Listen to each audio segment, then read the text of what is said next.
Now let's take a look at the modulation oscillators and explore those a little further. In this setup, I'm playing voice 1. I've got mod 1, that's for voice 1. We're amplitude modulating it with modulation oscillator 1. And oscillator 1, when we go there, we can see we've got the sine wave selected. Our sound starts here. It gets quiet near the end of the voice.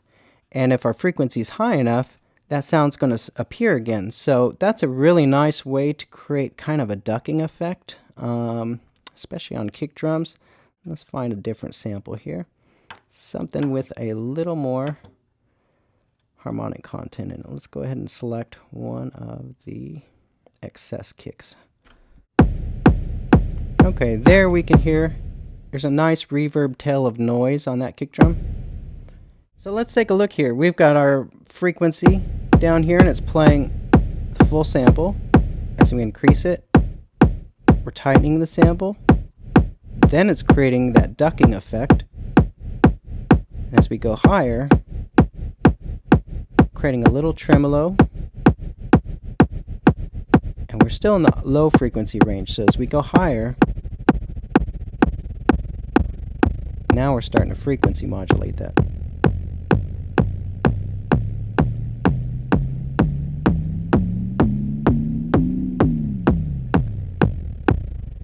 Now, let's go ahead and assign knob 1, because we don't have anything assigned to that.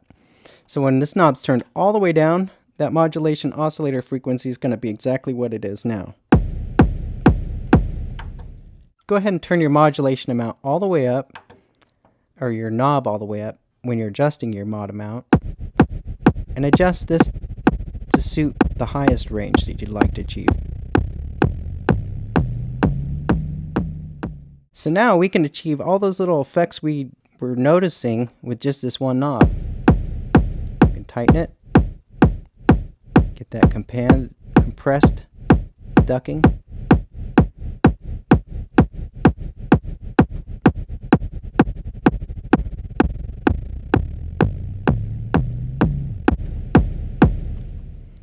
Let's go ahead and ring modulate with oscillator 1. And the frequency is randomized. Now let's go ahead and go back to CV1. Now we're going to allow the CV coming in here to modulate our frequency. And maybe turn our frequency up a little bit. And I think we need some modulation amount. How about that? I'm going to speed up my tempo.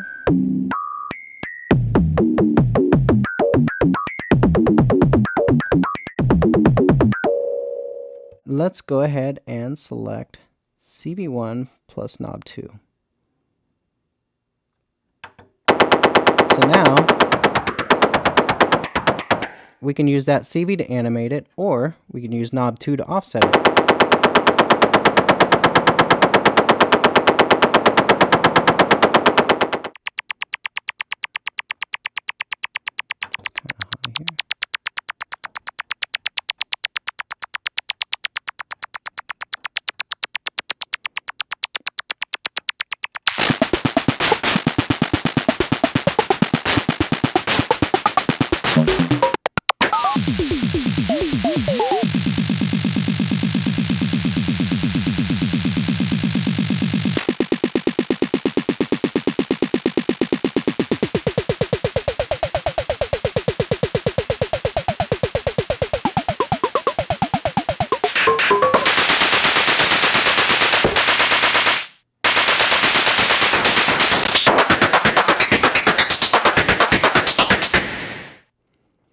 So a lot of different effects you can do with these modulation oscillators. Let's look at some of the envelope waveforms.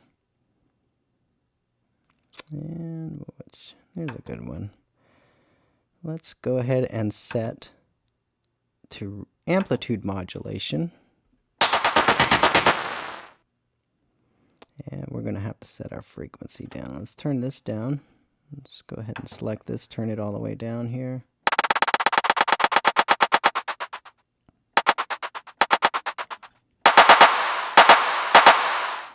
So there we're using this envelope shape to amplitude modulate whatever sample we've got selected here.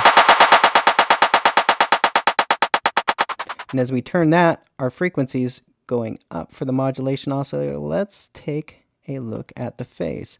So if the phase is happening right here, we're just going to get a decaying type envelope.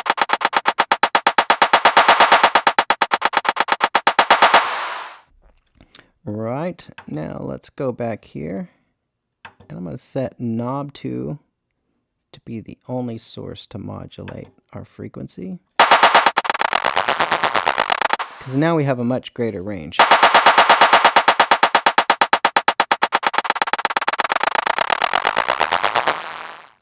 So by turning this frequency up, you can basically create ratchets out of the decaying portion of the sound.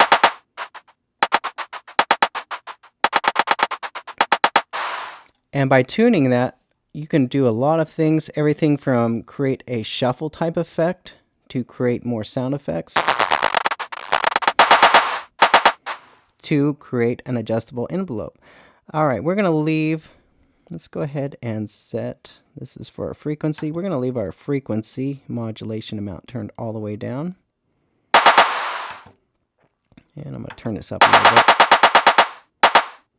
So we're going to leave it right about there. Now what we're going to do is assign this knob to adjust our starting point.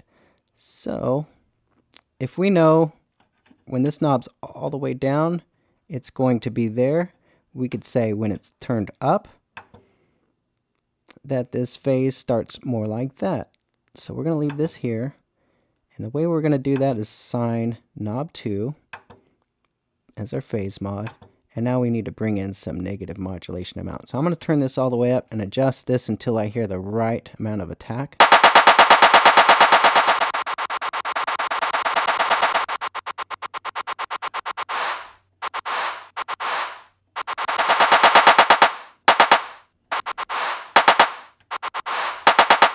So there you can see we've got a decay sound and we've got an attack sound. And we've got everything in between. And if we wanted to, let's say that doesn't tighten up quite as much as we like when it's turned all the way down. We could turn our frequency up a little bit. That's nice and tight, more like a rim shot. But now, when we turn this all the way up, we want that frequency to come back down. So we're going to apply a negative modulation amount.